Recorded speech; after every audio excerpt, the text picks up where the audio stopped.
Now, Indian Prime Minister Narendra Modi has arrived in Russia to attend the 16th BRICS Summit in Kazan.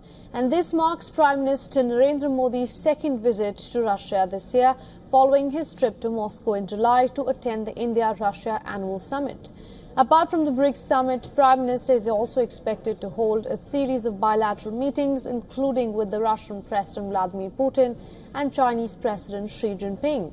Prime Minister Modi was greeted by members of Indian diaspora after his arrival in Kazan.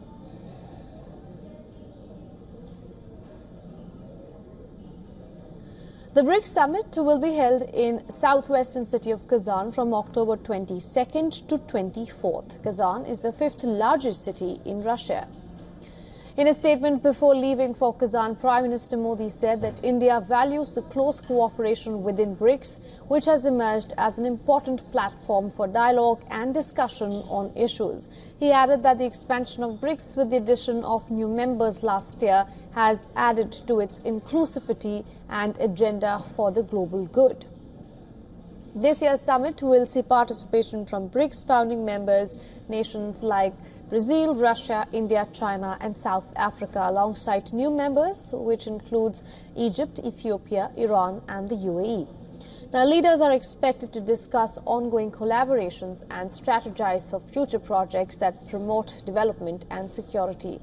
Amid the rising global tensions, all eyes will be on a potential meeting between Indian Prime Minister Narendra Modi and Chinese President Xi Jinping. India's Ministry of External Affairs on Monday said that some of the key agendas of the meeting include expansion of economic cooperation, trade settlement in national currencies, sustainable development, particularly Prime Minister Modi's life mission to address the problems of climate change. As per the MEA, India and China has also negotiated a patrolling deal along the line of actual control after 4 long years of discussions. Meanwhile, Russia has released 85 Indian nationals from its military camp ahead of the summit. And to get us the latest, our Assistant Editor for Foreign Affairs, Siddhant Sibal, is joining us on this broadcast. Siddhant, what do you have for us? What is the latest? Well, the momentum is just building. The world leaders are arriving here in Kazan. We saw the Indian Prime Minister Narendra Modi earlier today arriving in Kazan, which is the capital of Tatarstan, the provincial capital, and the third largest city of, in fact, the third capital, as it said, of Russia. Now, essentially, we know that many things are on the table when it comes to the BRICS Summit, whether it's alternative payments mechanism, which is a non-Western way of trading, basically trading also in national currencies. The second, of course, is the expansion of the grouping. Last year, we saw at the South Africa summit, the BRICS Summit, 6 countries becoming member of the grouping. Argentina later on opted out. And essentially, during this year's summit, focus will be on a new category of expansion, and these 10 countries largely will not be full members but will be part of the BRICS initiatives. Also, focus from the Russian side will be to tell to West particularly that it is not isolated amidst the Ukraine war. The fact that approximately 20 to 25 world leaders, most of them, in fact all of them from the global south and from Asian region, shows Russia's outreach to Asian markets and the global south market. But before I finish off, I'll show you the situation on the ground. I'm here at the media center, and the world's media, the media of almost 20 countries have landed here, and they of course are giving wall-to-wall coverage of this mega summit here in Kazan, Tatarstan.